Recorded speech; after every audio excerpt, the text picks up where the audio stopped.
आगे touch mind को call करता और कहता तुम कहाँ पर हो। तो माइंड कहती मैं किसी काम से बाहर आई हूँ। तो टच कहता तुम कहाँ गई हो ये तो बताओ। पर माइंड उसे कुछ भी नहीं बताती है। तो टच कहता है तुम्हें अभी यहाँ रहना चाहिए था, हमें अपनी शादी के सारे गिफ्ट को खोलना था। कितने वहाँ पे इंक आ जाता है। तो माइंड कहती है तुम इंक के साथ ही जाके वेडिंग गिफ्ट सारे खोल लो, मेरा इंतजार मत करना, मैं बहुत देर से आने वाली हूँ। तुम्हें कंपनी देने के लिए वहाँ पर इंक तो है ही ना, उसी के साथ तुम सारे गिफ्ट को खोल लेना, मेरा इंतजार मत करना। ये बात कह के वो फोन कट कर देती। टच परेशान हो जाता आखिरकार ये कहाँ गई है और ना ही मुझे बताया इसने। तो टच इंक से कहता है ठीक है चलो हम दोनों मिलकर इस सारे गिफ्ट को खोलते हैं। तो ये बात सुनकर इंक काफी खुश हो जाता है। पर यहाँ पर निशा इंक से कहती है ये तुम्हारे पापा और उस आंटी का गिफ्ट है ना, तो हमें नहीं खोलना चाहिए। उसे समझाने लगती है। इधर थाना मैप में देख रहा होता है कि कहाँ पर गई है माइंड, क्योंकि उसके गाड़ी में वो पहले जीपीएस को सेट कर दिया होता है ताकि वो पता कर सके कि माइंड कहाँ जा रही है और वो क्या कर रही है। उस पे वो नजर रख रहा होता है। पर इसके बारे में माइंड को कुछ भी मालूम नहीं होता कि उसके गाड़ी में जीपीएस एक्टिवेट है। आगे माइंड नन के पास जाती है और उसे सारी बातें पूछती है, उसे बता भी देती है कि कल रात क्या हुआ था। तो नन कहता है तुम जो ये सब कुछ कर रही इसमें तुम कहीं फंस तो नहीं जाओगी, क्योंकि मैंने जो कुछ भी किया उसपे हमें कुछ भी हासिल नहीं हुआ, अब क्या होगा मेरे साथ ये भी मुझे नहीं पता। तो ये बात सुनकर माइंड हैरान हो जाती, उसे कुछ समझ में नहीं आता और वो बताती है कि कल रात टच ने मेरी मदद की थी, उसने मुझे पकड़ लिया था जब मैं वो माइक निकाल रही थी और उसने मुझे थाना से भी बचाया था और मुझसे पूछ रहा था ये सब कुछ तुम क्या कर रही हो। तो ये बात सुनकर नन डर जाता और वो कहता उसने तुम्हारे साथ कुछ किया तो नहीं तो मैं इसे छोड़ूंगा नहीं। तो माइंड कहती उससे मेरी हेल्प की और उसने कहा कि थाना से दूर रहो, मैं तुम्हारी मदद करूंगा। आगे माइंड और नन दोनों ही बातें कर ही रहे होते थे। वहाँ पे एक कलीग आता और उसे एक लेटर देता है जिसमें कि नन का ट्रांसफर ऑर्डर देता है। ये सब कुछ देखने के बाद माइंड तो हैरान हो जाती है, उसे समझ में आ जाता है ये सब कुछ और किसी ने नहीं, थाना नहीं किया। तो नन कहता है कि अब मैं कुछ नहीं कर सकता, मेरा ट्रांसफर ऑर्डर आ चुका है, मुझे यहाँ से जाना हो, लेकिन तुम माइंड टेंशन मत लो, मैं तुम्हारे साथ हूँ, मैं तुम्हारे इस केस में पूरी हेल्प करूंगा। आगे सारी बातें माइंड के डैड को भी मालूम हो जाती है। तो वो कहते हैं माइंड अब तुम अब आगे क्या करोगी, तुम्हें पता है तुम्हारा दोस्त भी यहाँ से जा रहा है और तुमने कहा था वो सब कुछ हैंडल कर लेगा, अब तुम कैसे हैंडल करोगी, तुम्हें पता है वो लोग कितने खतरनाक है, तुम्हें उन लोगों से पंगा नहीं लेना चाहिए, हमें वहाँ से निकल जाना चाहिए और मैंने कहा ना तुम यहाँ से दूर चली जाओ। तो माइंड कहती है डैड मैं अब कहीं नहीं जाऊंगी, मैं हर चीज का सामना करूंगी, वो लोग मेरा कुछ भी नहीं बिगाड़ सकते, मैं इस केस की छानबीन करके रहूंगी, मेरी मॉम के साथ क्या हुआ और पास के साथ क्या हुआ। तो माइंड के डैड कहते तुम्हें जो करना है करो, मैं तुम्हारे साथ हूँ, लेकिन अपनी सेफ्टी पहले देख लेना। आगे टच इंक निशा तीनों मिलकर वेडिंग गिफ्ट को खोल रहे होते हैं। तो इंक कहता है कितने सारे वेडिंग गिफ्ट है मम्मी, क्या तुम्हारे शादी में भी इतने सारे गिफ्ट आए होंगे ना। तो टच पूछता भी निशा से क्या हमारी शादी इसी तरह हुई थी, हमारी शादी में कितने सारे गेस्ट आए थे, क्या तुम मुझे बता सकती, क्योंकि मुझे कुछ भी याद नहीं है। तो ये बात सुनकर निशा हैरान हो जाती है और वो कहती है कि हमारी शादी बहुत ही सिंपल तरीके से हुई थी, सिर्फ और हम और तुम थे, क्योंकि मैं उस टाइम 4 मंथ प्रेग्नेंट थी और तुमने मुझसे शादी की थी, हम दोनों एक दूसरे के साथ काफी खुश थे और हमारा एक छोटा सा बेबी भी हुआ और तुमने कहा था कि मैं यहाँ सारा का काम निपटा लूंगा और तुम्हारे पास रहने के लिए आ जाऊंगा। तो टच कहता है ये सब कुछ मेरे एक्सीडेंट होने से पहले मैंने तुम्हें कहा था। तो निशा कहती है हाँ तुम्हारे पास एक मोबाइल और था जिससे तुम हमसे बातें करते थे, जिसके बारे में किसी को नहीं मालूम, तुम्हें ही मालूम है। टच कहता है क्या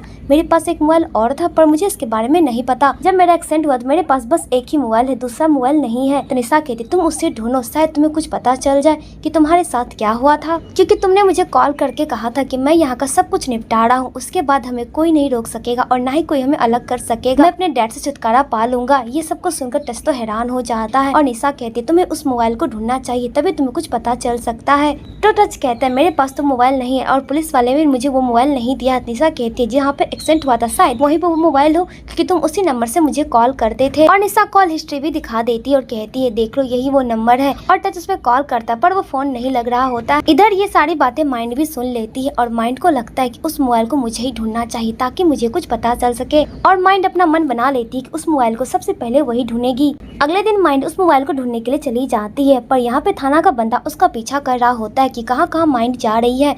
तो माइंड थाने के बंदे को चकमा दे देती है और उस जगह पे पहुंच जाती है, उसे वो मोबाइल मिल जाता है और वो घर में लेकर आकर उसे ऑन करने की कोशिश करती है, तभी अचानक चार्जर में आग लग जाती है और वो मोबाइल बंद हो जाता है, वो नहीं खुलता है। इधर टच भी उस मोबाइल को ढूंढने के लिए वहाँ पर जाता है पर वो नहीं पहुँच पाता क्योंकि उसकी गाड़ी रास्ते में खराब हो जाती है। उसे पता चलता है कि उसकी गाड़ी में किसी ने कील भोग डाला था जिसकी वजह से गाड़ी खराब होगी, पर ये सब कुछ किसने किया उसे इसके बारे में कुछ भी मालूम नहीं रहता है। आगे थाना का बंदा थाना को बताता है कि मैं माइंड का पीछा कर रहा था पर वो कहाँ चलेगी, मुझे इसके बारे में कुछ भी पता नहीं। तो थाना को बहुत ही गुस्सा आता है और उस पर अपना सारा गुस्सा निकाल देता और कहता निकम्मे कहीं के एक भी काम ठीक ढंग से नहीं कर सकते। तब वहाँ पे निशा जाती और ये सब कुछ देख लेती और वो कहती है आपने मुझे यहाँ पे क्यों बुलाया। तो थाना कहता है अगर तुम्हें यहाँ पे रहना है और अपने बेटे का फ्यूचर बनाना है तो तुम मेरी साइड से खेलो और सारी बातें मुझे बताओ। टच कहाँ जाता है, वो क्या करता है और उसे क्या क्या याद है। अगर तुमने ऐसा नहीं किया तो फिर तुम्हारे और तुम्हारे बच्चे की खैर नहीं, वो यहाँ पे टिक भी नहीं पाएगा। और ये बात कहकर वो हंसने लगता है। तो निशा कहती, मैं आपकी कोई मदद नहीं करूंगी और मुझे कुछ भी नहीं पता कि टच कहाँ गया है। अगले दिन माइंड फिर से अपने काम पर लग जाती है। तो यहाँ पे थाना का बंदा उसका पीछा करता है कि वो कहाँ जा रही है। तो इस बार सारी बातें माइंड को मालूम हो जाती, कोई उसका पीछा कर रहा है। तो वो चोरी छुपे अपना सारा काम कर लेती और मोबाइल को नन के टीम के पास पहुंचा देती। वो भी चोरी छुपे, किसी को कुछ भी पता नहीं चलता, ताकि उसकी पूरी डिटेल्स उससे पता चल सके उस मोबाइल के अंदर क्या है। आगे टच घर आता है तो थाना कहता है, तुम कहाँ गए थे, मुझे ये बताओ, इतनी रात हो गई और अभी आए हो।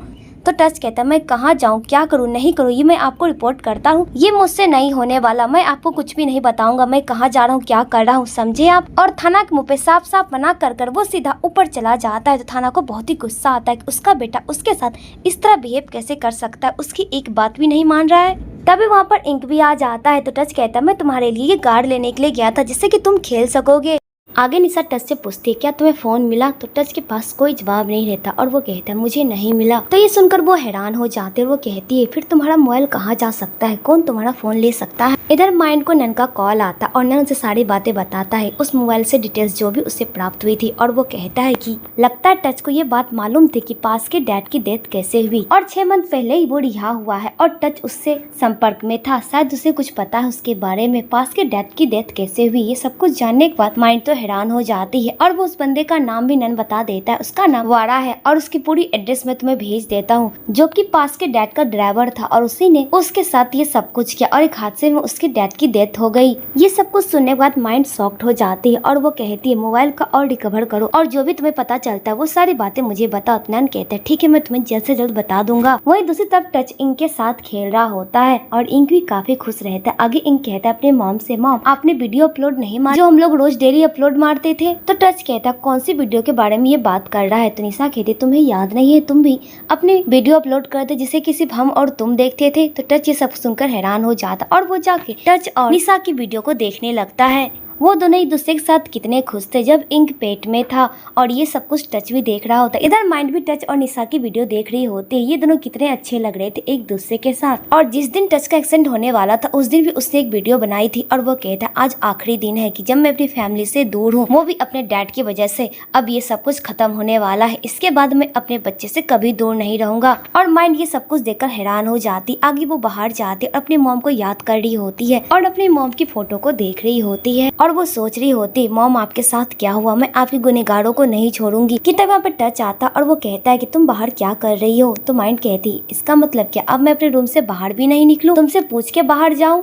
तो टच कहता है, मेरी बात सुनो, मैं तुम्हारी मदद करना चाहता हूँ। तो माइंड कहती, मुझे तुम्हारी मदद की कोई जरूरत नहीं, तुम मुझसे दूर रहो। और ये बात कहकर वो वहाँ से जाने लगती है। तो टच उसका हाथ पकड़ लेता और कहता है, माइंड पहले मेरी पूरी बात सुन लो, उसके बाद तुम्हें जहाँ जाना है तुम चली जाना, मैं तुम्हें कुछ बताना चाहता हूँ। तभी अचानक बिजली गरजने लगती है और ये सब कुछ देखकर वो काफी डर जाता है और अपने दोनों हाथ से दोनों कान को बंद कर देता है। और इसकी ऐसी हालत देखकर माइंड तो घबरा जाती है और वो कहती भी, तुम्हें क्या हुआ। तो टच कहता है, तुम मुझ पे विश्वास करो, मैं तुम्हें धोखा नहीं दूंगा, ना ही मैं तुम्हें कभी हर्ट करूंगा, मैं तुम्हारी मदद करना चाहता हूँ क्योंकि मैं नहीं चाहता हूँ कि तुम्हें कोई और भी हर्ट करे। ये सब कुछ सुनकर वो तो शॉक्ड हो जाती है और टच कहता है, मुझे तुम्हारी मदद करने दो, मेरी मदद ले लो। तो माइंड कहते, तुमने एक्टिंग बहुत ही अच्छी की, वो भी एक अच्छे इंसान बनने की, पर मुझे तुम्हारी मदद की कोई जरूरत नहीं, तुम मुझसे दूर रहो, तुमने जो मेरे साथ किया है ना वो मैं कभी नहीं भूलूंगी। तो टच कहता है, मैंने तुम्हें कहा था ना शादी के दिन मैं तुम्हें कुछ बताना चाहता हूँ, मुझ पे भरोसा करो, तुम जो समझ रही वो मैं इंसान नहीं हूँ। तो माइंड कहती, फिर तुम कौन हो यही बता दो। तो टच बताने ही वाला होता है कि वो पास है कि तभी अचानक उससे अटैक आ जाता है और उसकी हालत काफी बिगड़ जाती है और ये सब कुछ देखकर माइंड घबरा जाती है और उसकी सिम्टम सेम उसी तरह रहती है जिस तरह पास की रहती है। ये सब कुछ उसके सामने घूमने लगता है कि टच की ऐसी हालत कैसे हो रही है और माइंड को पास की याद आने लगती, क्योंकि जब पास की भी ऐसी हालत हुई थी वो उसी के साथ थी और टच की भी वैसे ही हालत होने लगती है। और टच इस चक्कर में माइंड को कुछ भी नहीं बता पाता है और वो सीधा अपने रूम की ओर निकल जाता है और उसकी हालत बदतर हो जाती है। तो वहाँ पर निशा भी रहती है और कहती है, टच तुम्हें क्या हुआ, पर टच उसे कुछ भी नहीं बता पाता कि उसके साथ क्या हो रहा है। और टच निशा से दूर होकर सीधा अपने रूम के अंदर चला जाता है और खुद को संभालने की कोशिश करता है और वो दवाई खाता है ताकि वो शांत हो जाए। अगले सुबह सभी ब्रेकफास्ट करने के लिए नीचे आते हैं और टच लेट से आता है। तो थाना कहता है, कल रात लगता है तुम ज्यादा सो गए थे इसलिए इतनी लेट उठकर आए हो। आगे टच की मॉम उसके लिए उसकी फेवरेट डिश बनाती है, पर वो चीज टच को अच्छी नहीं लगती है, उसे वो पसंद नहीं होती। और ये सब कुछ देखकर टच की मॉम तो हैरान हो जाती है क्योंकि ये डिश तो टच को बहुत पसंद थी, पर उसने ये डिश क्यों नहीं खाई। आगे निशा टच की मॉम के पास आती है और कल रात वाली सारी बातें उससे बता देती थी। ये सब कुछ जानने के बाद टच की मॉम तो हैरान हो जाती, क्योंकि कभी भी टच को पैनिक अटैक नहीं आया होता है,